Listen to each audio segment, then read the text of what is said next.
9 o'clock at night, the fourth-floor waiting room at St. Bridget's Hospital in Boston. A 27-year-old woman named Cora Bennington sat with her head in her hands, still wearing the gray blouse she'd put on at 6 that morning. Behind the glass in front of her, her 17-year-old sister was sleeping through another treatment. Cora had counted her money 3 times already, because counting was the only thing left that she could control. Then someone stopped behind her chair. No greeting, no question, just a heavy wool overcoat settling across her shoulders, and it was still warm from the man who'd been wearing it. Then he did something she'd remember for the rest of her life. He crouched down in front of her, right there on that scuffed hospital floor, in a charcoal 3-piece suit worth more than a year of her rent, and he stayed there until his eyes were level with hers. Cora looked up, and the air went out of her lungs. The man in front of her was her boss, Nico Valente, 34 years old, heir to one of the oldest families in Boston, the kind of man other men called before they moved a single crate through the harbor. A few days earlier, in the lobby of his own building, in front of everyone who worked there, he'd docked her an entire day's pay because she'd walked in 12 minutes late. She hadn't argued. She'd just said, "Yes, Mr. Valente," and gone to her desk. And she'd never told him that the money he took came out to exactly 1 treatment. And yet here he was at 9 at night, close enough that she could see his jaw was tight and his hands weren't steady. 3 months she'd worked outside that man's office, and she'd never once seen him look at anybody the way he was looking at her now. Nobody in that hallway understood what they were watching, and neither did she. All she knew was that something had changed in that man, something up on the top floor of a building where she washed out the coffee cups, and whatever it was, it had brought the most powerful man in Boston across the city to find her. He opened his mouth to speak, and what he said next was something she never could have seen coming. If stories about ordinary people who refuse to be broken are the kind you come back for, hit that like button so this one reaches somebody who needs it tonight. Share it with a friend who still believes decent people get their turn, and subscribe, because we tell one of these every week, and you won't want to miss what's coming. Now let's go back a few days, to a marble lobby on a Monday morning, and to the 12 minutes that changed both of their lives. That Monday morning began like every other Monday morning in the Valente building, which meant nobody dared laugh too loudly in the lobby, and everyone looked at the clock at least once before walking through the revolving doors. On the mezzanine, overlooking the floor below, Nico Valente stood with his hands resting on the brass railing, listening as a man who had worked for his family for almost his entire life explained a loss from the Southern warehouse. The man kept talking, but every sentence began with the word if. If I had a little more time. If the shipping company had cooperated. If you would give me one more chance, Mr. Valente. His voice trembled, and both hands held the stack of papers so tightly that the edges had become wrinkled. Nico let him finish. He didn't raise his voice. He didn't slam his hand on the table. He didn't do anything people imagined men like him would do. He simply waited until the entire lobby had gone completely silent, then spoke in a voice no louder than half a note, the kind of voice that made people feel a chill precisely because it was so calm. You've worked for my family since before I even knew how to sign my own name. You know better than anyone that my family has no room for a second chance. This afternoon, you'll clear your desk. I'll pay you 6 months of salary. And remember this. That's the part I'm paying you for all the years you did well. Not for what happened this time. The man opened his mouth, then closed it again. He nodded, said thank you, and walked down the stairs without looking back. Everyone in the lobby heard it. Dozens of people stood there, all lowering their eyes back to their work, and all remembering. That was how people learned the rules in this building, not through employee handbooks, but through mornings like this. Then the elevator doors opened. Cora Bennington stepped out, the hair at the back of her neck still damp, her arms holding the stack of port contract files she had organized until past midnight the night before. She was 12 minutes late. She knew she was exactly 12 minutes late, because the entire ride from the hospital to here, she had looked at nothing except the clock on the bus dashboard. She walked quickly with her head slightly lowered, and she was almost at the hallway when Priscilla Marchetti stepped in front of her in the middle of the lobby. Priscilla didn't need to raise her voice. She only needed to speak loudly enough for it to echo beneath the stone ceiling. What do you think this place is, Miss Bennington? A place where people pay you to show up whenever you feel like it? Then she reached out and knocked the stack of files from Cora's hands. The pages scattered everywhere, covering the marble floor in white sheets, sliding beneath the feet of people waiting for the elevator. No one stepped forward. No one bent down. Cora knelt in the middle of the lobby and picked up each page one by one, putting them back in the exact original order because she remembered that order. And she did it slowly, carefully, as if being careful enough would make the humiliation end faster. She didn't say that her younger sister had collapsed in the treatment chair that morning. She didn't say she had stood beside the hospital bed until the machine had found its normal rhythm again, and only then had she dared run to the bus stop. She looked up, and all she said was, "Yes, I'm sorry." On the mezzanine, Nico watched from above. He had been standing there from the beginning. He could have ended everything with a single sentence, and the entire lobby would have disappeared into silence within 3 seconds. But he didn't. He said down to her, his voice still no louder than half a note. "Those 12 minutes were supposed to be time you spent working for me, and they'll be deducted from your entire day's pay today. Next time, you don't need to come in." Cora stood up, holding the files tightly against her chest. "Yes, Mr. Valente," she said. Then she walked straight to her desk, sat down, turned on her monitor, and started typing. Not a single tear, not once looking back. Nico returned to his office, closed the door, then stood still behind it. He had just fired a man who had been devoted to his family for a lifetime, and that man had thanked him. He had just humiliated a young woman in front of dozens of people, and she had apologized to him. Those two things should have felt the same, but they didn't, and he didn't understand why. For 3 months she had been sitting outside this door. For 3 months she had brought in coffee, placed it down, then walked away, and not once had she asked him for anything. Not a raise, not time off, not sympathy. Everyone asked him for something. That was why people came to him, only she didn't. And this morning, when he had just taken away an entire day's pay from her in front of dozens of people, she still didn't ask. She simply picked up the papers and went back to work. Nico stood there a little longer, his hand still resting on the doorknob, then lowered it and said one sentence to himself. A sentence he would remember for a very long time afterward. The people who never open their mouths, he thought, are usually the ones enduring the most. At 7 in the evening, Cora climbed the wooden stairs leading to the apartment directly above the bakery, and as on every other night, the scent of baked dough left over from the afternoon shift followed her all the way to the top step. She paused for a moment in front of the door, took a breath, adjusted her expression, and only then put the key into the lock. It was a habit she had developed long ago, the habit of someone who knew there was a person inside waiting for her to walk in with a normal face. Nell was sitting curled up on the sofa, a thick book open upside down on her lap, and the girl looked her sister up and down. "You walked home from the bus stop again, didn't you?" Nell said. "You're so cheap that one day people are going to put you in the newspaper for it." Cora took off her shoes and said she liked walking, that walking was good for her heart. Nell nodded with complete seriousness and said, "Yes, and tomorrow remember to leave for work earlier, so you don't become the only person in the city who gets punished for having a healthy heart."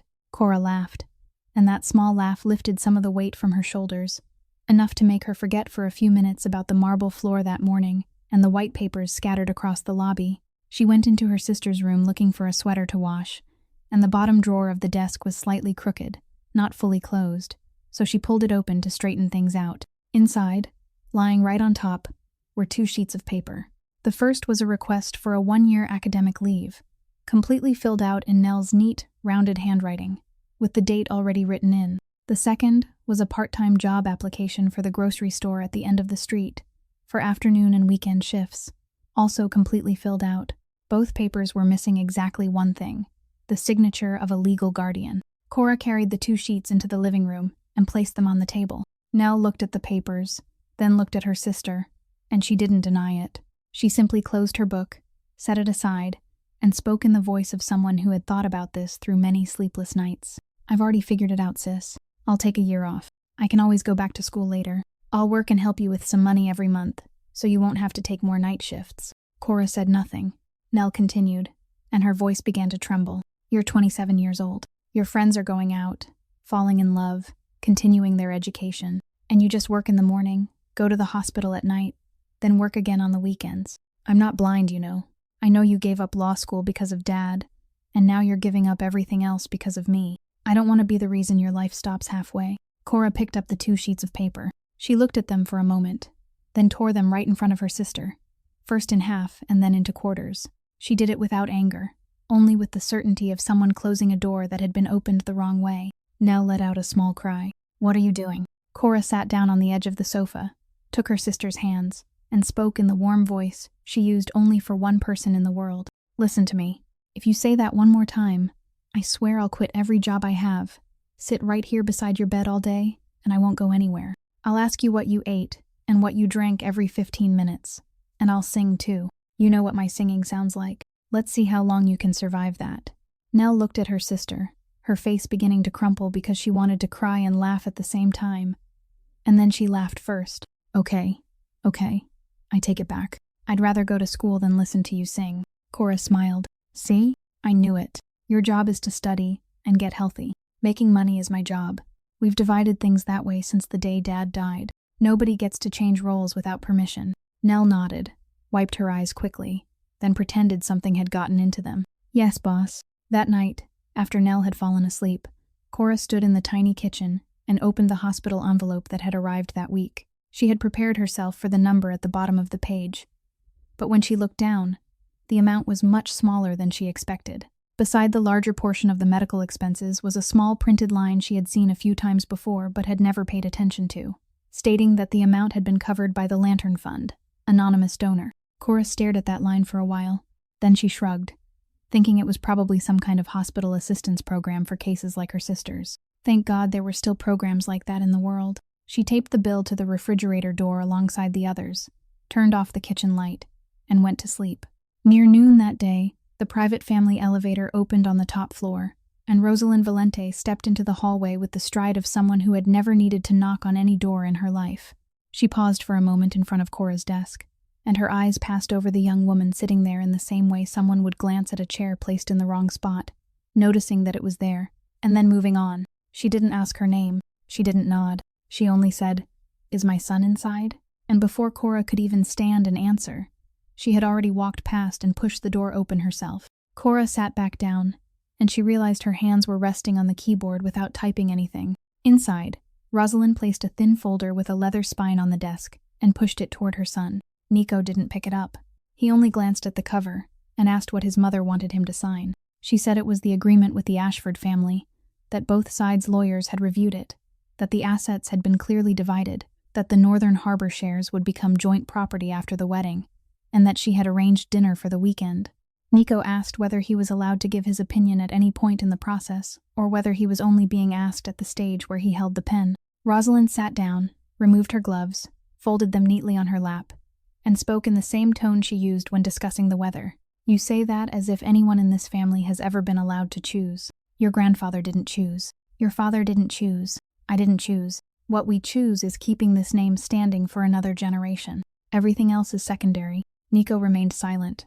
She looked around the room once, then asked who the girl sitting outside the door was. Nico said she was his secretary. Rosalind asked why a secretary had the key to the family's contract archive. Nico answered in his usual calm voice that it was because she could do the work. And in this building, the number of people who could actually do the work was far smaller than the number of people sitting in offices. Rosalind raised her eyebrow slightly. She said she wasn't asking whether the girl could do her job or not. She was asking who she was, where she came from, what her parents did, and whether her son understood that people who entered this house through the employee entrance rarely left through the same door. Nico said, still calmly, that he didn't hire family histories. He hired people who could read contracts. Rosalind stood up, put her gloves back on, and before leaving, she stopped in the middle of the room and looked at her son a little longer than necessary. Then she said the sentence that he would only fully understand much later. "You look a lot like your father. He stood exactly where you're standing. He said exactly what you're saying. He also thought he could choose the people he wanted to keep. Then when the real choice came, he chose what I told him to choose, and he stayed silent for the rest of his life. You should think about how much you want to become like him." Nico asked what she was talking about. Rosalind only said she was talking about the agreement on the desk, and she hoped he would arrive on time for dinner at the end of the week. Then she walked out. Walter Quinn was already waiting in the hallway with her coat in his hands, and he helped her toward the elevator with the carefulness of someone who had done the job so long he no longer needed to think about it. But when the elevator doors closed and she had gone downstairs, he didn't follow immediately. He turned back, walked to Cora's desk, and bent down to pick up the pen that had rolled onto the floor. She thanked him. He handed the pen back and said, "Miss Bennington, just keep working. I'll stand here for a moment so my legs can rest." Cora looked up slightly. In this building, people called her the secretary, called her Miss, called her the girl sitting outside Mr. Valente's office. And for 3 months, no one had called her by her full name. "Have you worked here long?" she asked. Walter smiled.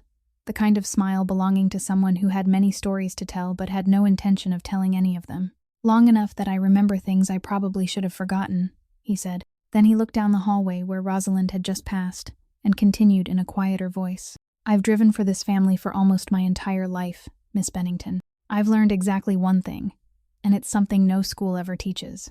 If you want to know who someone really is, don't look at how they treat the people who can help them. Everyone is kind to those people. Look at how they treat the people who can never repay them. Look there, and you'll know enough." Cora asked who he was talking about. Walter only put on his hat, nodded politely to her, and said he was speaking in general, then wished her a good afternoon. After he left, she remained sitting there for a while, the pen still in her hand, looking at the closed door of the room inside. At 4 in the afternoon, Cora's phone rang while she was halfway through a reconciliation report, and she knew before she even looked at the screen, because that area code could only mean one place was calling. They told her Nell had been taken to the emergency room. Her blood pressure had dropped in the middle of treatment. She was stable now but needed to be monitored overnight. And if a family member could come, they should come right away. Cora hung up, sat still for 3 seconds, then opened her messages and started typing. She rewrote it several times because she didn't know how to make it sound like enough without sounding like she was asking for something. In the end, she left only one line to her employer. "Mr. Valente, my sister is in the emergency room. I need to leave early. I will make up the remaining work. And if this is inconvenient for you, I understand." She pressed send, turned off the screen, grabbed her coat, and left. On the bus heading north, she thought about the marble lobby on Monday morning, about the words, "Next time you don't need to come back." And she calculated in her head how long she could survive if she lost this job. The number came out so small that she stopped calculating. All evening, her phone showed no reply. She sat in the hallway on the 4th floor until the ceiling lights switched into their nighttime setting, until the sound of rolling carts became less frequent, until she had counted the money in her wallet for the 3rd time. Then someone stopped behind the chair where she was sitting, and a wool coat was placed over her shoulders, and the man lowered himself in front of her until their eyes were level. Cora looked up, recognized her employer, and the only thought that crossed her mind was that no one crossed half the city at 9 at night just to tell someone they were fired. Nico spoke, and the first words he said were not any of the things she had prepared herself to hear. "What is your sister's name?" Cora blinked.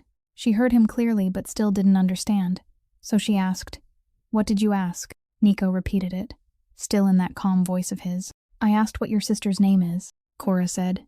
Nell Bennington." Nico gave a very small nod, as if he had just written the name down somewhere inside his mind. Then he stood, brushed his sleeve, and walked toward the nurse's station. Cora didn't hear what he said to the doctor on duty that night. She only saw him speak for no more than a few sentences, never raising his voice, never pointing, never making demands. She saw the doctor look at him for a moment, then turn away and make a phone call. Less than half an hour later, someone came out to tell her that Nell would be transferred to the East Treatment Wing, where a specialist was available around the clock, and that family members could stay overnight in a waiting room with reclining chairs. Cora stood up too quickly and had to grab the edge of the chair. She watched as the cart carrying her sister passed through the doors she had spent nearly a year standing outside of, and she felt her eyes burn, so she immediately looked down at the floor. When she turned back, Nico was standing there, his hands in his pockets, his shirt without a tie, looking completely out of place in that hospital hallway.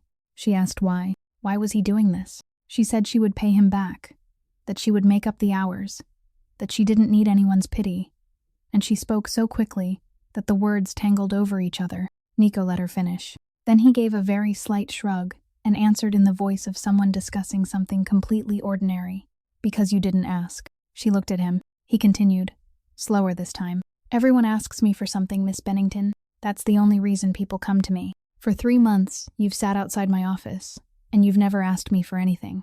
This morning I took an entire day's pay from you in front of the whole building, and you still didn't ask. The people who never open their mouths are usually the ones who need the most. It's just that no one notices, because they don't make noise." He finished speaking and fell silent.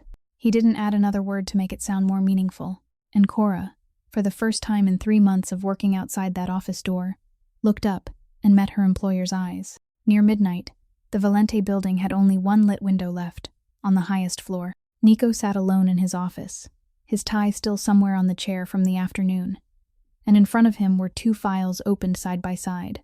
On the left, was the personnel file of the secretary he had hired at the beginning of the season, her application, copies of her unfinished degrees, identification documents, and contact information.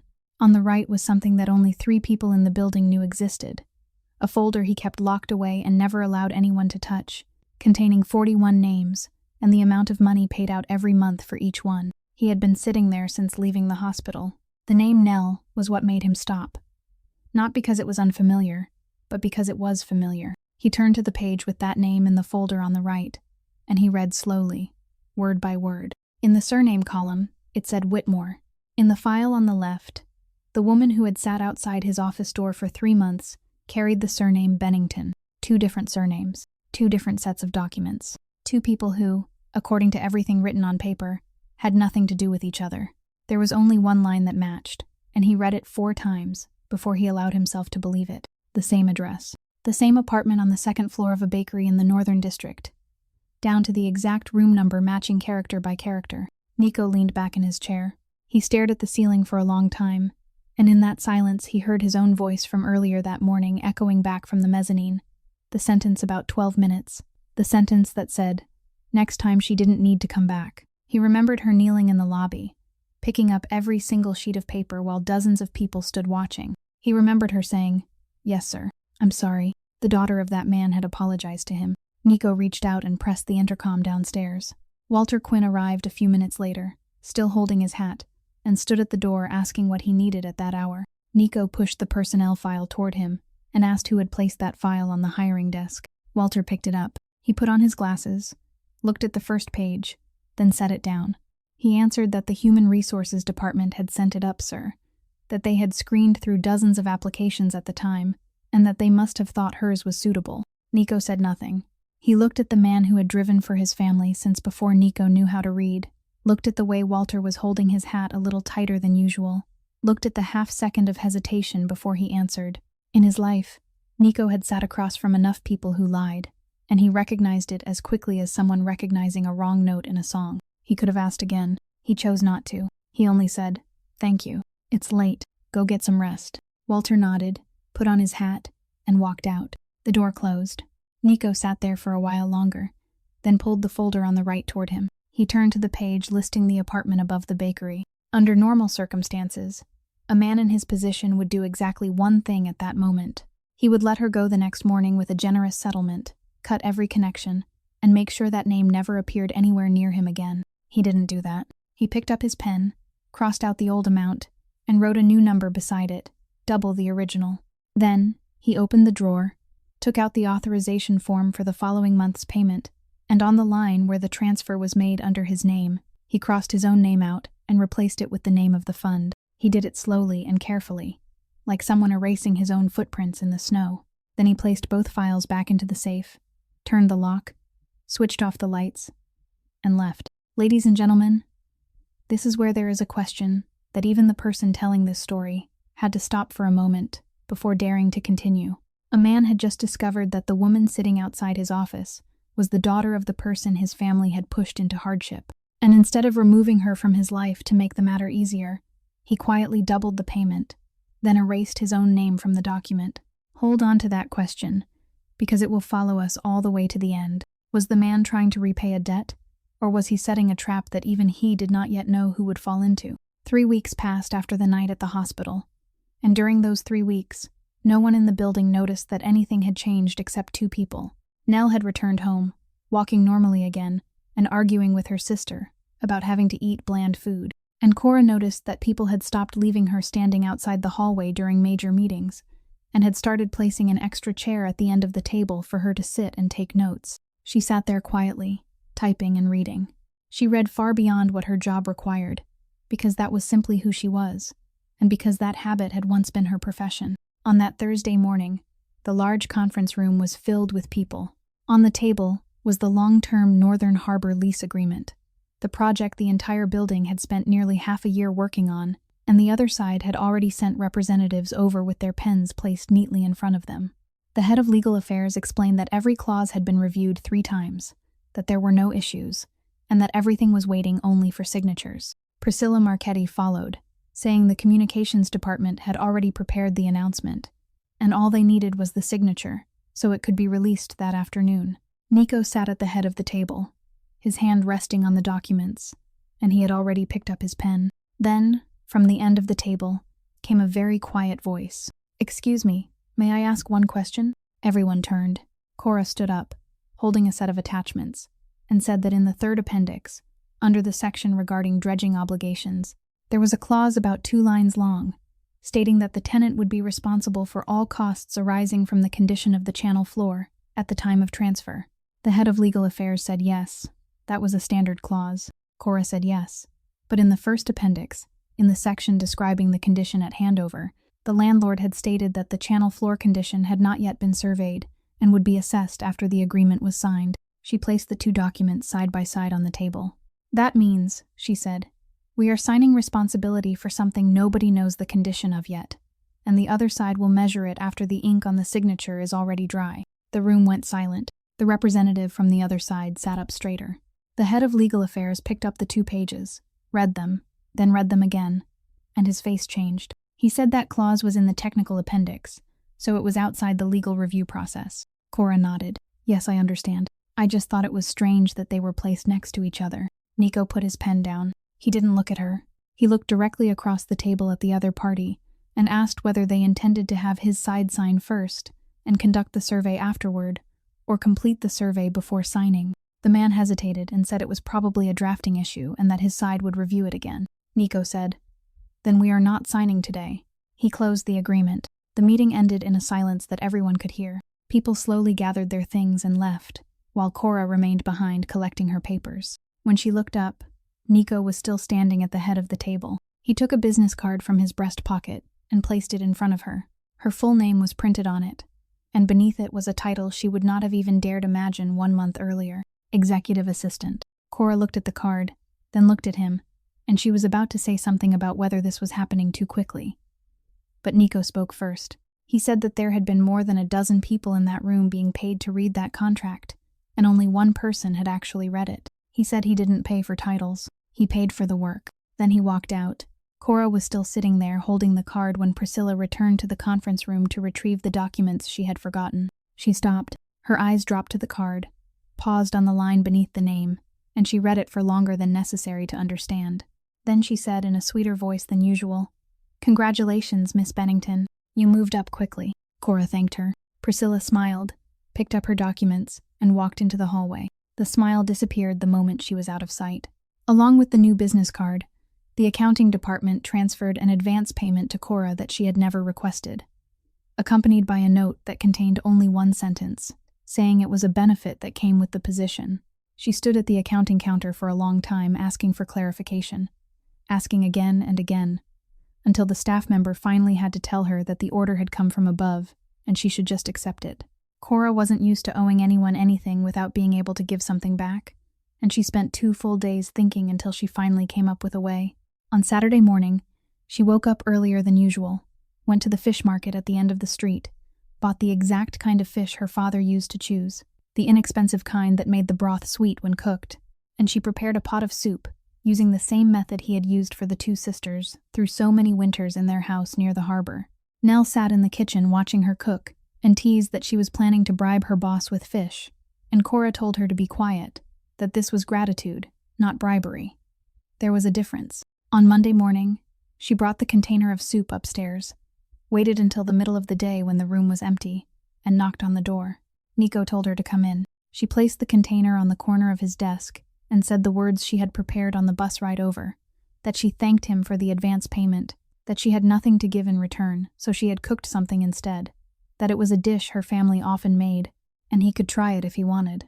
Nico looked at the container, then he opened the lid. Steam rose from inside, and that scent went straight into a place inside him that he hadn't managed to close off in time. For the briefest moment, he was no longer sitting in that office. He was a young boy sitting in the back seat of a car parked outside the southern row of warehouses, the air heavy and hot, his father having gone inside long before and telling him not to get out. Someone from that warehouse had carried a large pot and placed it on a wooden table outside, and dozens of workers gathered around it, and the smell rising from it was exactly like this, and he remembered sitting in the car looking out, hungry, and feeling hurt because he wasn't allowed to go down and eat with them. He didn't remember what day it was. He didn't remember the name of that warehouse. He only remembered that after that, his father got back into the car and didn't say a single word the entire way home. The memory surfaced for perhaps 2 seconds before sinking away again, leaving behind an uncomfortable weight across his chest that he couldn't explain. And Nico Valente was the kind of person who couldn't stand not understanding something happening inside himself. He closed the lid. He pushed the container toward the edge of the desk and said in a voice colder than he intended, "I don't accept things from employees, and don't do this again." Cora stood up straight. She said, "Yes, sir. I'm sorry," then picked up the container and walked out. Her ears burned all the way to the tips, and she walked quickly down the hallway, so quickly that she almost ran into Priscilla standing right outside the door with a folder in her hand, standing exactly where she could hear everything. Priscilla stepped back, looked at the container in Cora's hands, then looked at her face. She didn't say anything. She only smiled. That smile remained in the hallway long after both women had already left. Inside the office, Nico sat still. He looked at the closed door. Then he stood, walked back to the edge of the desk, pulled the container toward him, and opened the lid again. He ate everything, slowly, without rushing, until the final spoonful. Then he placed the spoon down, folded his hands together in front of him, and sat there for a very long time in the unlit room in the middle of the day. The invitation arrived in the middle of the week, handwritten on thick paper, delivered directly by hand instead of sent through any other channel, and after Nico finished reading it, he placed it on the desk for a long time before he could say a single word. Otto Rizzo was inviting him to dinner at his restaurant in the Northern District, calling it a reconciliation meal between the two families after several unpleasant incidents at the docks. According to the old customs that men like them had preserved since his grandfather's time, the person invited was not allowed to refuse, because refusing meant declaring something far heavier than simply not showing up for dinner. Nico called his legal assistant upstairs and gave very specific instructions, saying that on Friday night he needed someone sitting beside him with a pen in hand to record the meeting. Nothing more, just someone to sit there and hold a pen. Because there was another part of the old rule that whenever an outsider sat at the table holding a pen, no one at that dinner was allowed to speak about blood, debts, or anything else they wouldn't want to see written down the next day. The person holding the pen was the shield, and Nico had chosen his shield at the beginning of the week. On Friday afternoon, that legal assistant came down with a high fever and called to ask for the night off. Priscilla Marchetti was the one who received the call. She didn't report it upstairs. She went straight to Cora's desk, placed a blank meeting record folder down in front of her, and said in a rushed voice that tonight Miss Bennington would go instead. The boss needed someone to take notes. The car would pick her up at 7, and she should remember to bring a pen. Cora asked if she needed to prepare anything. Priscilla said no. Just sit there and write things down. Nothing complicated. Then, she walked away. And on the way back to her office, she made a short call to the Northern District restaurant to confirm the seating arrangement.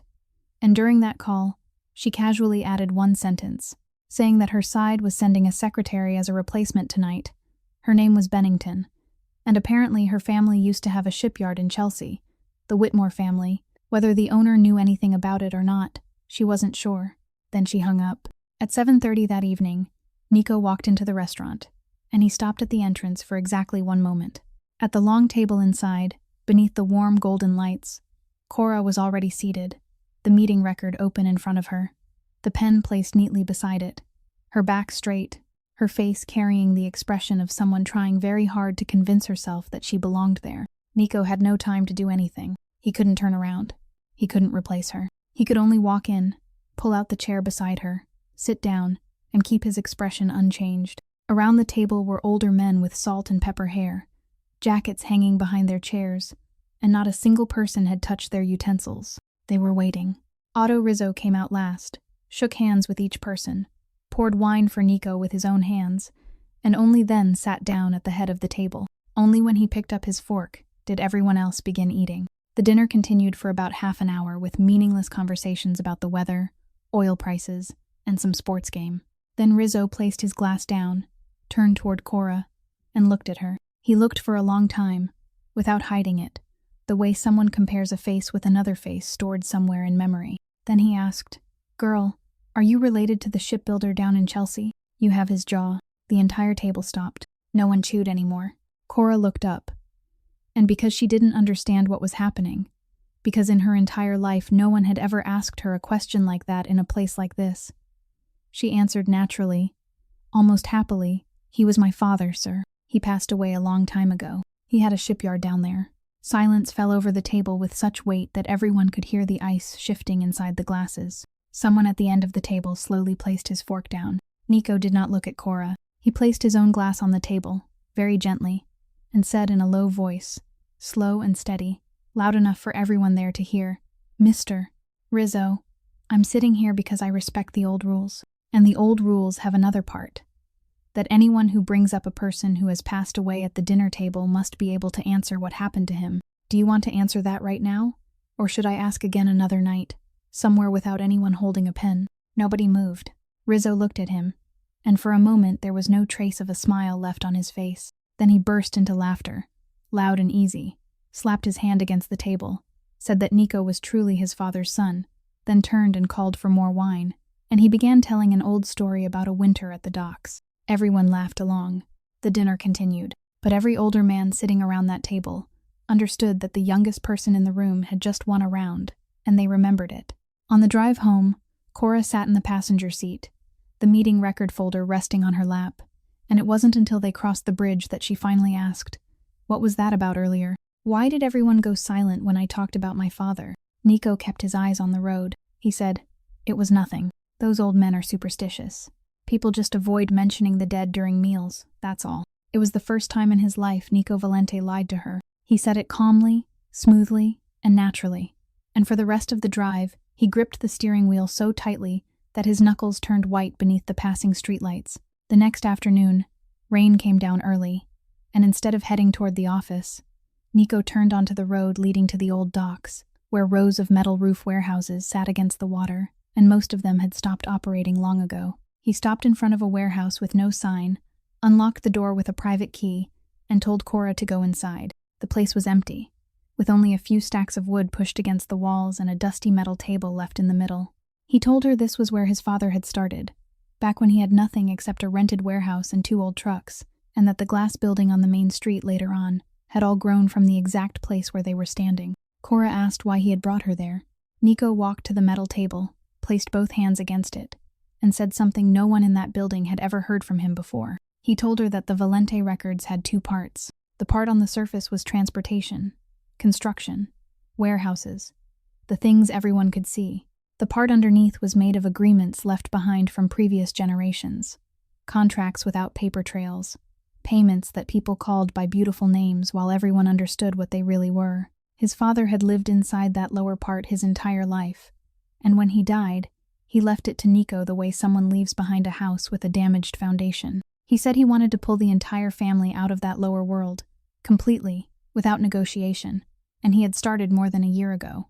But to do that, he had to rebuild every record from the very first number, review every old contract, separate what was clean from what was not, and he couldn't hand that work to anyone sitting inside that building, because most of them had been benefiting from that hidden part long before he ever took the chair. Cora stood silently for a moment, then asked why it was her. Nico turned and looked at her. He said because she was capable enough to notice a buried sentence in an appendix that more than a dozen paid professionals had missed, and because she was the only person in that building who had never lied to him. The moment those words left his mouth, even he heard how bitter they sounded.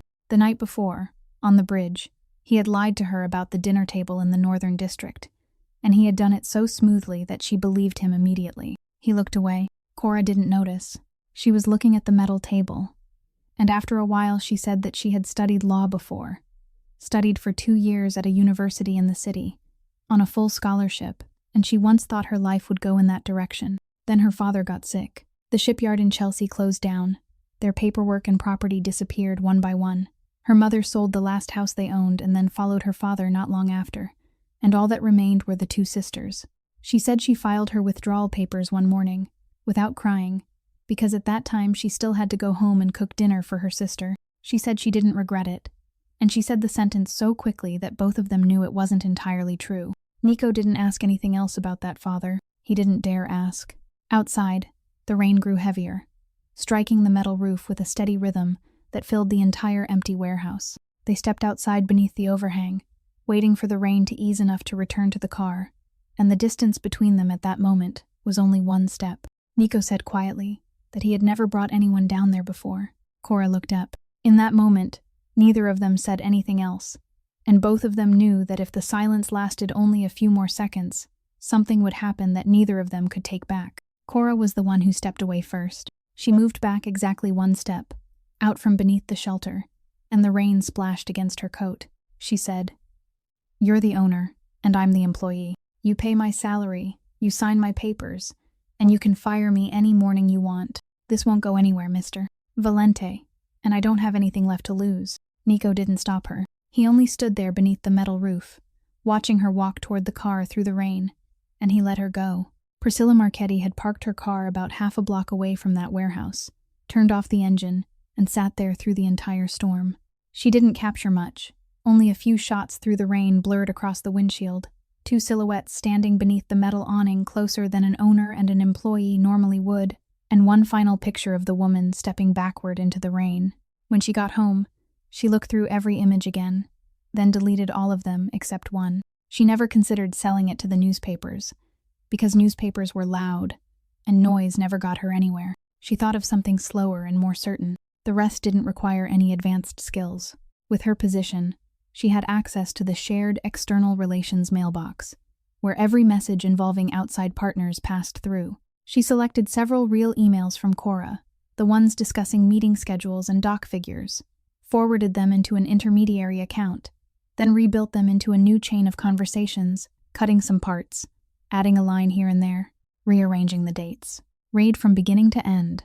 The fabricated thread showed an executive assistant regularly sending internal information to people connected with Otto Rizzo over several months. She printed everything out, placed it inside a leather folder, and put the rain photograph on top. She did the work so neatly that even she was satisfied with herself, and she never noticed one tiny detail: the fact that in the spring of that year, the entire building had just switched to a new email system. Late that afternoon, she drove up to Beacon Hill. Rosalind Valente received her in the sitting room and did not offer tea.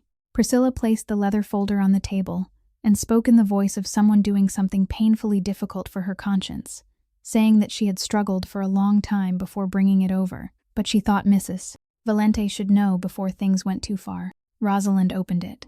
She looked at the photograph first, for a very long time. Then she turned through every page of emails, reading every line without skipping a single one. When she finished, she closed the folder, placed both hands on top of it, and she did not ask Priscilla a single question about where those things came from. She only said, "Thank you, you may go." Priscilla stood up, and before leaving she added that she wasn't expecting anything. She only wanted the family to remain safe. Rosalind gave no answer. She sat there alone with the leather folder on her lap, until the sky outside had turned completely dark. That same day, across the city at the Valente building, the freight elevator on the west side became stuck between two floors at nearly 7 in the evening. Inside were two people, Nico and Cora, on their way down to the parking level with a box of old records. The technician's voice came through the intercom, saying it would take about 20 minutes. They sat down on the floor, the box of documents between them. For the first few minutes, neither of them said anything. Then Nico said that she had been right about the warehouse. Cora replied that she knew she had been right. He let out a quiet laugh, the kind of rare laugh no one in that building had ever seen from him. Then he fell silent for a long while and continued in a completely different voice. He said that in his entire life, he had never been afraid of anything. He wasn't afraid of the men sitting at that dinner table the week before. He wasn't afraid when his father died and everything was thrown onto his shoulders overnight. He wasn't afraid of losing money, losing contracts, or even losing this entire building. Then he turned toward her and said, until this morning, when he opened his email, and for 1 second thought there might be a resignation letter from her waiting inside. Cora looked at him. She wanted to say something about her position, about her salary, about the distance between them, all the things she had repeated to herself over the past few days, but she couldn't say any of them. Inside that cramped elevator, beneath the dim yellow emergency light, they turned toward each other at the same moment, and they kissed. It wasn't like anything either of them had prepared for. It was brief, and it left both of them trembling. Then the motor restarted. The cabin gave a small jolt and began descending, and the doors opened on the ground floor. Cora released his hand half a second later than she should have. Outside, beneath the lobby lights, Rosalind Valente stood there, the leather folder tucked beneath one arm, her gloves still held in the other hand. No one knew how long she had been waiting there. She did not cry out. She did not say a word. She only looked at the two people inside the elevator, one after the other, and in her eyes was something colder than anger. The look of someone who had just seen exactly what she expected to see, and now only had to decide what she would do with it. The fire alarm in that old building went off sometime after midnight, and Cora, who had slept lightly for years, woke up from the very first sound. She went into the next room, woke her sister, put the thickest coat in the closet around her, and the two of them made their way down the wooden stairs and across to the sidewalk on the other side of the street, safe, before the fire trucks even arrived. The street was blocked off at both ends. The bakery owner stood beside a lamppost, with his hands on his head. By early morning, the fire had been completely contained. No one was injured, and firefighters moved in and out taking notes, quietly saying among themselves that the point where it started was in the back, near the side entrance, a place where normally there was nothing that should have caught fire. Nico arrived about 10 minutes after the fire trucks. He didn't ask anyone a single question. He simply walked past the barriers until he found the two sisters sitting on the curb across the street. Nell leaning against her sister's shoulder, a medical responder's blanket resting across her back. He sat down on the step beside them, took off his coat, and gave it to Cora for the second time in her life, then stood up, walked about 10 steps away, and made a phone call. Cora couldn't hear what he said. She only heard his voice. It wasn't the voice he used in meetings, and it wasn't the voice he used with her at the warehouse. It was lower, shorter, and every sentence contained only a few words. The way a person speaks, when he knows the person on the other end will do exactly what he says, without asking a single question. He ended the call, stood there with his back turned toward them for a while, then finally came back. Cora asked who he had been talking to. Nico looked down at the wet pavement and answered that he had just spoken to the person inside himself that he was trying to kill. He didn't explain another word. He called a car to take the two sisters to a hotel, told the night manager to charge everything to the company account, and stood there watching until the car disappeared around the corner. Then he got into his own vehicle and drove in the opposite direction. The bar at the end of a hill in the southern district had been closed for a long time, the metal shutter pulled halfway down, with only one light left burning above the counter. The man sitting inside was in his 40s, still holding a glass in his hand, and he immediately stood up when he saw who walked in. Nico pulled out a chair and sat across from him, placed a folder on the counter, and opened it. The man looked down. Inside were copies of the property documents for the house where his mother lived, the lease agreement for the auto repair shop under his name, a list of places that still sent him work every month, and even the debt paper he had signed with a pawn shop in the Western District the previous winter. Nico didn't raise his voice. He didn't stand up.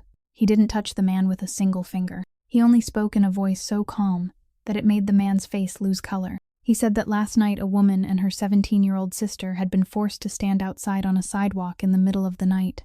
He said that from noon until now, everything lying on that counter had changed ownership, and the new owner was sitting right in front of him. He said he wasn't taking anything from him, that the man could keep everything: the house his mother lived in, the shop that was still open, and the debt paper that Nico had already paid off.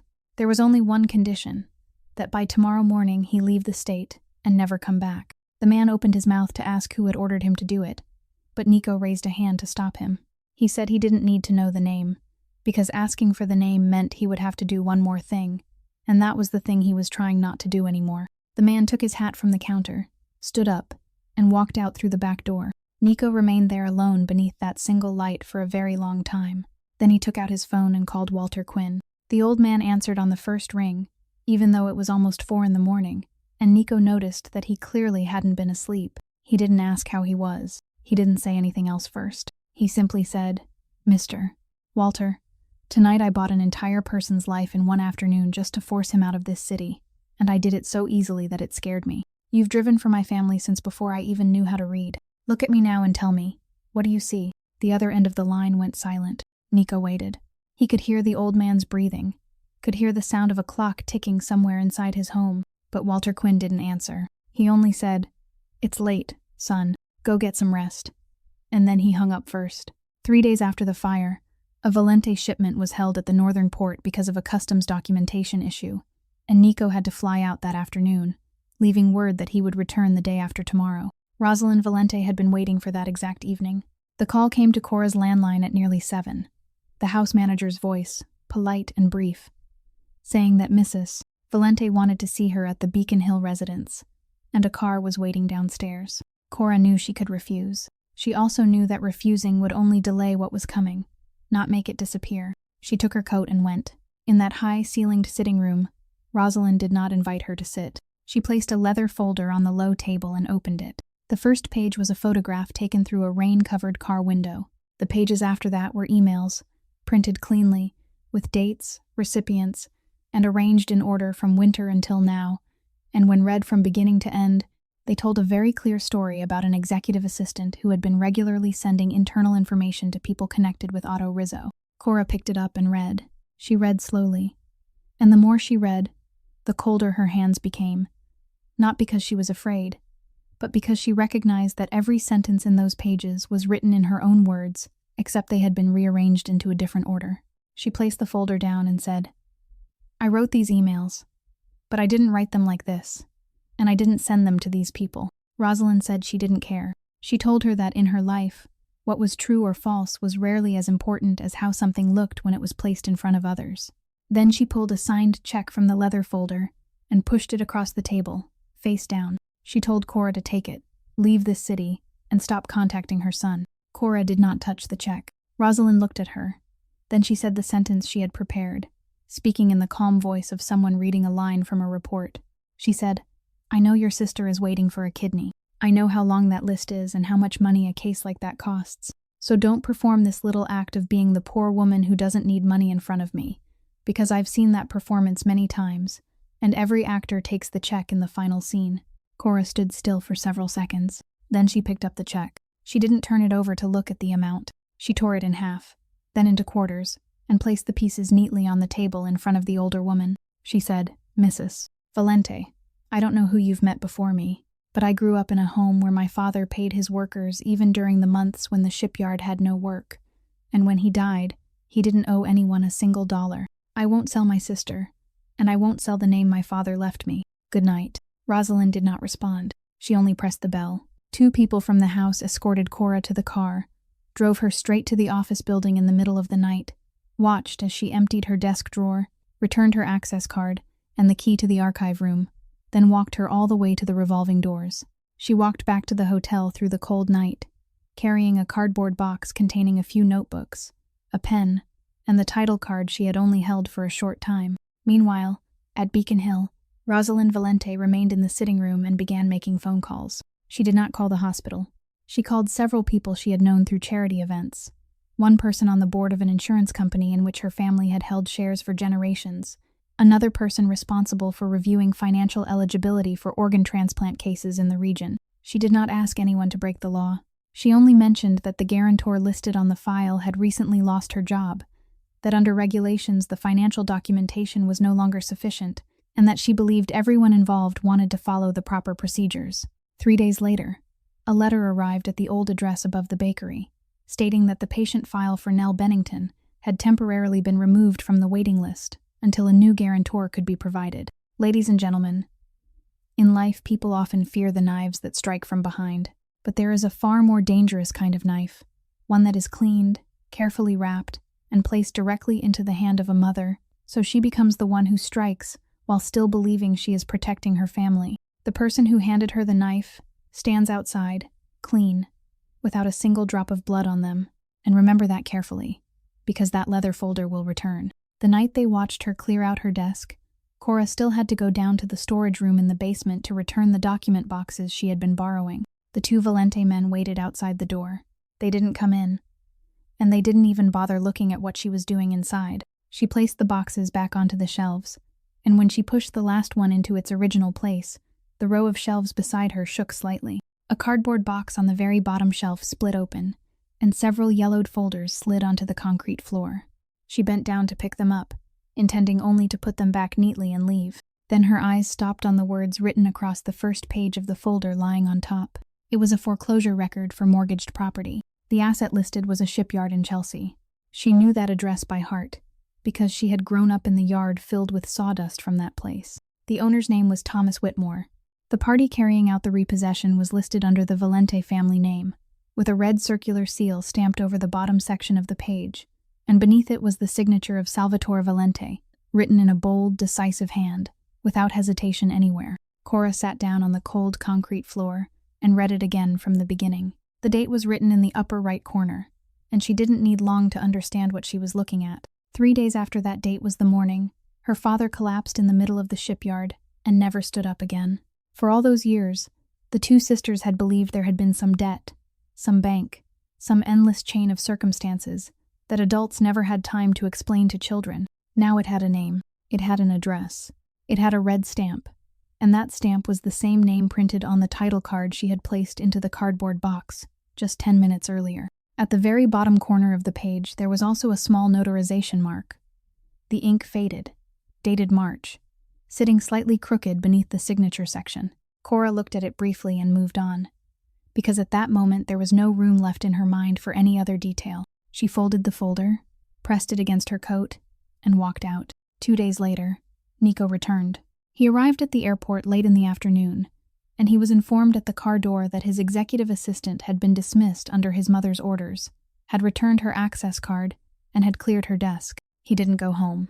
He drove straight to the small hotel where the company had arranged a room for the two sisters, and he stood in the hallway knocking until she opened the door. Cora let him in. She didn't invite him to sit. She picked up the folder that had been waiting on the table and threw it onto the glass surface in front of him. Nico looked down. He didn't need to read past the third line. His entire body went still in the way a person freezes after hearing something crack beneath their feet. Cora asked the first question. She asked when he found out who she was. Nico remained silent for several seconds. Then he told the truth, because he knew that lying here would leave nothing worth saving anymore. He said it was the night at the hospital. That night he had returned to his office, opened the safe, and found 2 names on 2 different sets of documents, but connected to the same address. Cora nodded very slowly, as if she had already known the answer, and only needed to hear him say it aloud. Then she asked the second question. She asked it in a voice so calm that even she seemed surprised by it. She said that for months there had been a fund paying her sister's medical bills, and she had thought it was some hospital charity program. She asked if it was him. Nico did not deny it. Cora continued, and this was the question she had been holding back until then. She said, "Then tell me, did you pay for my sister because you love me, or because you're paying a debt your father left behind?" She looked at him and said, "Give me 1 sentence, and I'll believe you." Nico opened his mouth. No sound came out, because in that moment, inside his mind, those 2 things had already become tangled together long before he realized it. He didn't know where one ended and the other began. He didn't know whether the night he picked up the pen, crossed out the old number, and wrote down twice the amount, his hand had moved because he cared about her or because he was ashamed. He didn't know whether when he dropped down in front of her in that hospital hallway, he had come toward her or toward a debt wearing her face. And because Nico was the kind of person who refused to speak words he wasn't certain about, he said nothing. That silence lasted exactly as long as it needed to kill something. Cora looked at him, and in that single quiet moment she saw everything she needed to see. She said softly that he should leave. Then she opened the door. Nico stepped into the hallway, and the door closed behind him. The 2 sisters moved to Everett that weekend, into a monthly rental room on the 3rd floor of an old building, with a window facing the train tracks, and Cora paid the deposit with exactly what remained in her wallet after setting aside the money for her sister's medication. She found work within 3 days, a night shift at the laundromat down the street, from 10 at night until 6 in the morning, sitting there watching the machines and cleaning the floors. A morning shift, serving tables at a diner near the bus station, from 7 until noon. She came home in the afternoon to sleep, woke up to cook, took her sister to treatments on scheduled days, and then left again. Nell never asked about what had happened inside that glass building, because she was old enough to understand that there were some questions that only caused more pain when spoken aloud.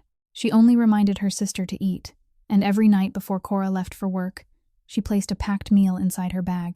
The payment for one of Nell's treatments in the middle of the month came up short, and Cora calculated every possible way to cover it, but found none. In the end, she opened the tin box hidden at the bottom of her suitcase, took out her mother's wedding ring, the only thing left from their old home, and brought it to the pawn shop on the corner. The owner put on a magnifying glass, examined it, weighed it, and told her a number. Cora nodded, accepted the money, signed the papers, and walked out. She made it about 10 steps down the sidewalk before stopping. Then she turned around, pushed the door open, and asked the shop owner how long he usually waited before selling something. He said by policy it was 1 month. She said, "Then please keep it for exactly 1 month. Don't sell it early." He looked at her, wrote a note into the ledger, and said, "All right, don't worry." She thanked him and walked away, refusing to let herself think about it any further. The second job began one morning at the diner, when the old bakery owner, who was still repairing the front of his shop after the fire, sat sighing over a stack of bills he didn't know how to organize without getting fined. Cora sat down, asked if she could take a look, and reorganized all of the paperwork over 2 evenings. He paid her a small amount and told the fish seller next door about her. The fish seller told the shoe repair shop. Within less than 2 months, more than a dozen small businesses in the North District were bringing their books to Cora, the kinds of places banks never bothered to look at, and professional accountants charged far too much to handle. She charged little, kept everything clean, made sure not a single line was wrong, and worked at a small table beside the window in the corner of a coffee shop, where the owner had saved that exact chair for her every morning. At the end of every month, she used a portion of her earnings to pay the pawnshop fee, making sure the ticket stayed active and her mother's ring was never sold. Life was beginning to settle again when the summons arrived. It was delivered to the Everett address, sealed shut, carrying the mark of the federal prosecutor's office. Otto Rizzo was under investigation, and among the documents his side had submitted while negotiating for leniency was a collection of emails showing that an executive assistant from the Valente family had been sending internal information to his people for months. Cora sat in an interrogation room for nearly 4 hours. They spread the printed pages in front of her one by one, asking the same question in 10 different ways. Then, near the end, the person across from her slid over a typed document and said in a calm voice that if she signed it, confirming that she had acted under someone's direction and naming the person who ordered her to do it, she would be completely immune from prosecution and could walk out that very day. He added that she had a sick sister and should think about her. Cora stared at the paper for a long time. Then she pushed it back and said, "I'm not signing." The person across from her asked if she understood what she was refusing. She said, "I understand, and I still won't sign, because what's written there isn't true." She stayed there another hour, exhausted to the point that the words on the page began to blur. And it was exactly then, while she was staring blankly at the top section of one of the printed emails, that her eyes stopped on the tiny line showing the sender's address. She looked at it, then looked at the date beside it. Then she pulled all the printed pages toward herself and checked each one again. The address ending on one line, the date underneath, page after page. She looked up and said, "I want to point out one detail, and I want you to record it." She said that the previous spring, the company had changed its entire email system, and after that transition, every internal address had a different domain ending. She said every email sitting on that table had the new ending, while the dates written on them were from the winter before, meaning before that domain had ever existed. She said all they had to do was ask the company's technical department one question, the exact date the system was changed, and she would sit there and wait. The room went silent. The person across from her picked up one of the printed pages, reread the exact line she had pointed out, and then stood up and walked outside. 3 weeks later, the case against Cora was closed. No one apologized to her, not a single person, but she walked out of that room on her own 2 feet. One late autumn morning, while Cora was sitting at the small table beside the window in the coffee shop, with 3 accounting books spread open in front of her, an elderly man walked in, removed his hat, and stood at the end of the table until she looked up. Walter Quinn looked much older than the last time she had seen him in the hallway on the highest floor. He asked, "May I sit for a while, Miss Bennington?" Cora closed the ledger and told him to sit down. He placed a thick envelope on the table, but he didn't open it right away.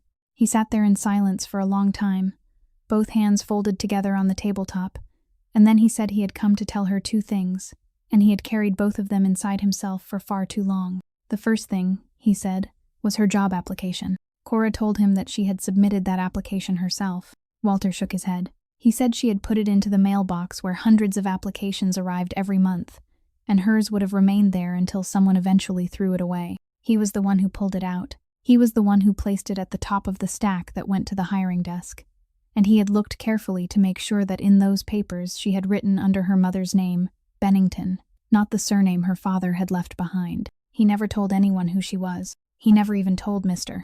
Valente. And the night Nico called him upstairs and asked who had put that file onto the hiring desk, he had stood there with his hat in his hands, and he had lied. Cora asked him why he did that. Walter looked out the window, and when he turned back, his eyes were already red. He said because 7 years earlier, he had been the one who drove Salvatore Valente down to Chelsea. He drove him all the way to the gate of her father's shipyard, sat in the car waiting, and watched everything that happened that day. He said he knew something was wrong in that situation.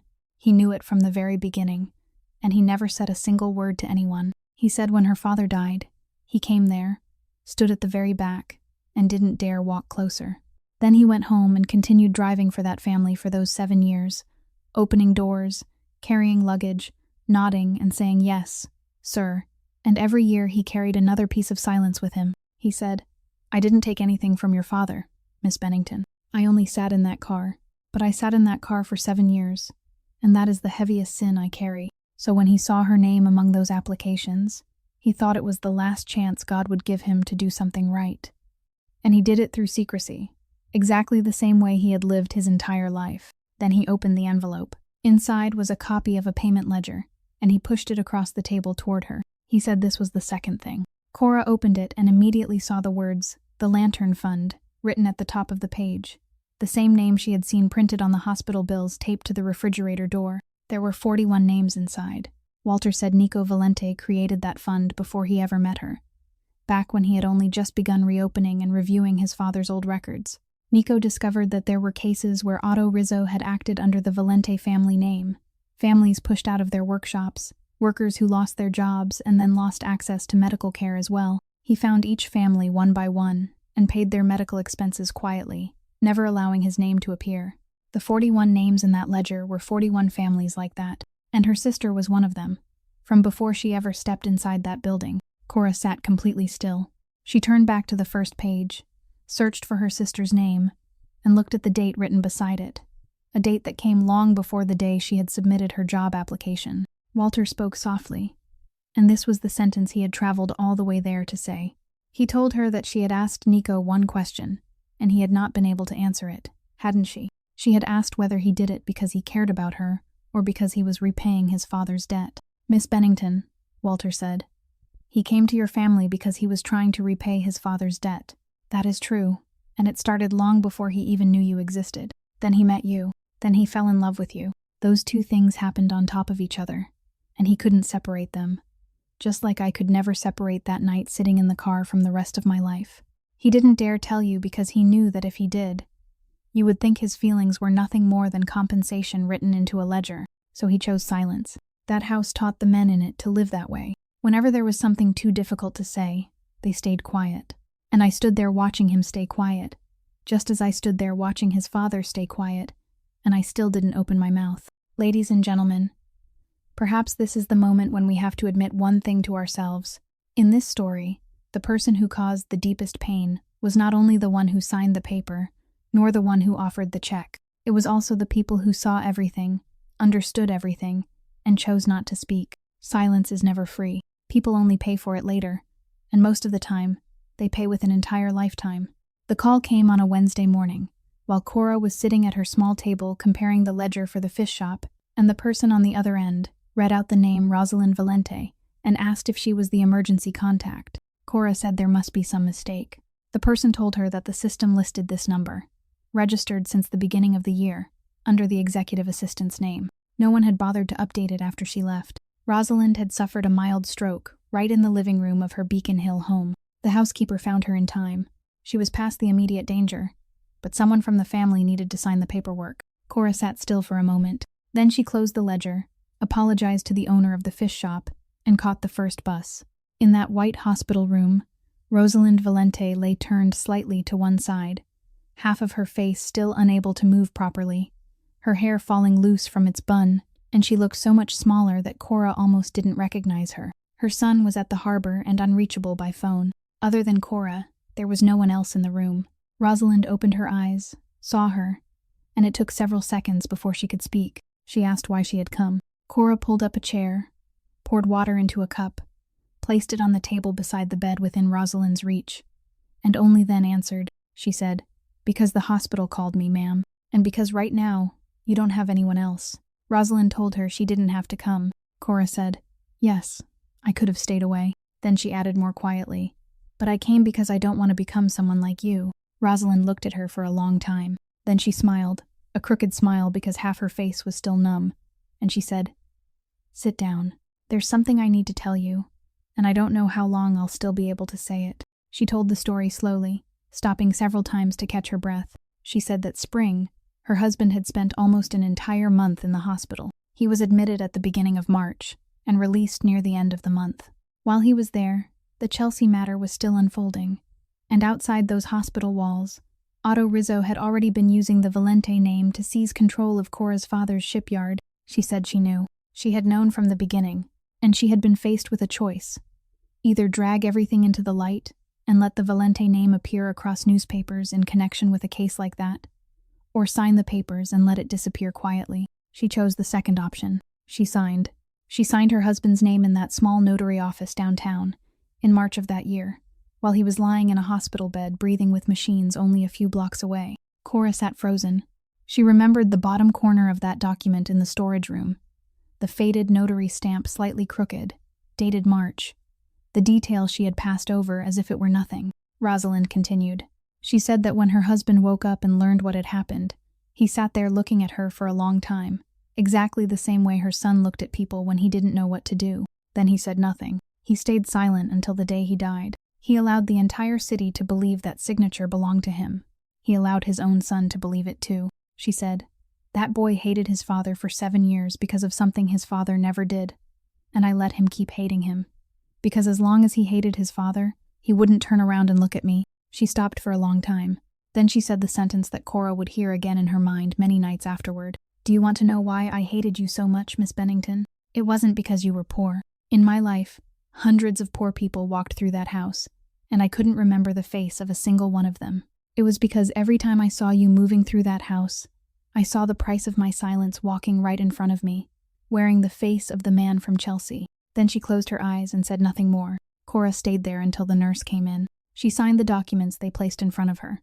Before leaving, she pulled the blanket back into place around Rosalind's shoulders. That same morning, in the office building near the harbor, Nico Valente walked through security carrying a briefcase. Inside were more than 20 years of the family's records, the originals, copied into 3 separate sets, along with a list of cases where Otto Rizzo had acted under the Valente name. He placed them on the table, signed the handover documents, and did not ask for a single condition in return. When they asked whether he had a lawyer with him, he said he didn't need one. 3 days later, Otto Rizzo was arrested inside the restaurant in the North District while he was pouring wine for his guests. And in a hospital room on the other side of the city, a woman lay staring at the ceiling, waiting for her son to arrive. And for the first time in her life, she had no idea what she would say to him. The trial took place on a late winter morning, inside a small courtroom with barely anyone in attendance. Nico Valente accepted everything that belonged to him, every signature he had placed since the day he took that seat. Every contract he knew was not clean, but allowed to continue for a little longer until he had enough power to cut it away. He did not blame anyone. He did not ask for mercy. Near the end, the prosecutor stood and made one final offer, saying that in the Chelsea case there was a signature proven to be forged, and if the defendant named the person who had signed it, the responsibility connected to that matter would be removed from his sentence. He made it clear that this was the last opportunity, and that Nico would be given time to consider. The entire courtroom went silent. In the second row, Rosalind Valente sat there with her cane resting beside her, the left side of her body still not fully recovered, and she placed her hand on the back of the chair in front of her, pushing herself up to stand. Nico turned around and looked at his mother. He said nothing. He only shook his head once, very slightly, almost too subtle for anyone else in the room to notice.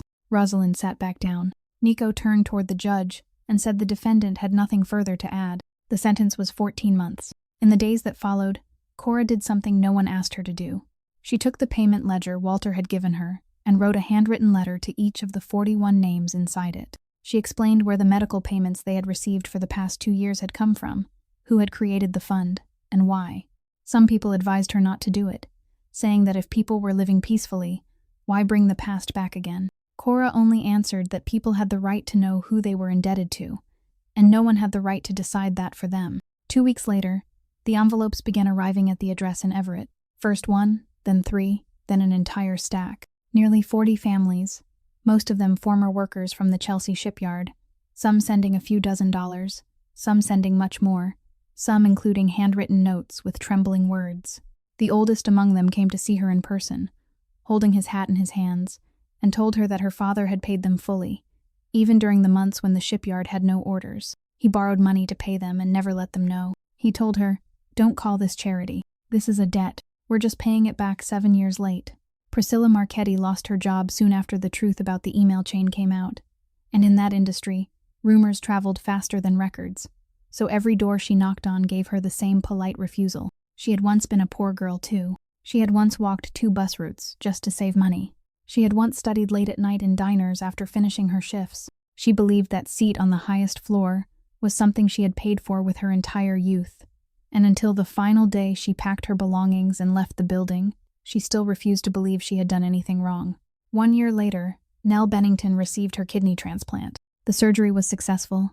The girl recovered faster than the doctors expected, and that fall she entered her first year of college, carrying with her the old deferred enrollment application that her sister had once torn into pieces, having kept all the fragments inside a tin box. Cora stepped into the role of Director of Corporate Compliance and Restructuring at Valente Holdings. Not because anyone handed it to her, but because the Court and Oversight Board required a trusted officer with no connection to its past wrongdoing, and among all the names considered, hers was the only one that remained clean. She rebuilt the entire accounting system from the very first page. One morning, near the end of the month, she returned to the pawn shop on the corner of Everett, placed the exact amount needed on the counter, and brought her mother's wedding ring home. Then came the day Nico was released. She stood waiting outside the gate early that morning, alone, bringing no one with her. That afternoon it rained, and they went back to the old warehouse by the harbor. The two of them stood beneath the same metal roof, where nearly 2 years earlier she had stepped backward into the rain. Nico did not give a long speech.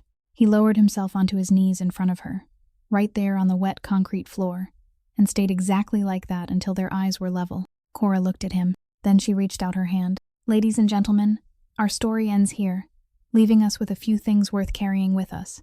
The value of a person has never been measured by the title printed on a business card or the number sitting in a bank account, but by the way they treat those who can never repay them. No one should have to pay for the mistakes of their parents, but everyone has the right to choose not to repeat them. And kindness, if it has no boundaries, will eventually become nothing more than weakness dressed up to look beautiful." If today's story touched your heart, please press the like button, share it with someone you love, and subscribe to our channel so we can continue sharing meaningful stories every day.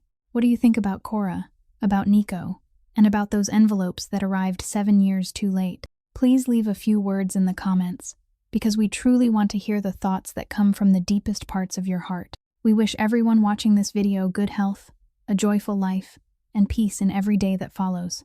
Goodbye, and we'll see you again in the next story.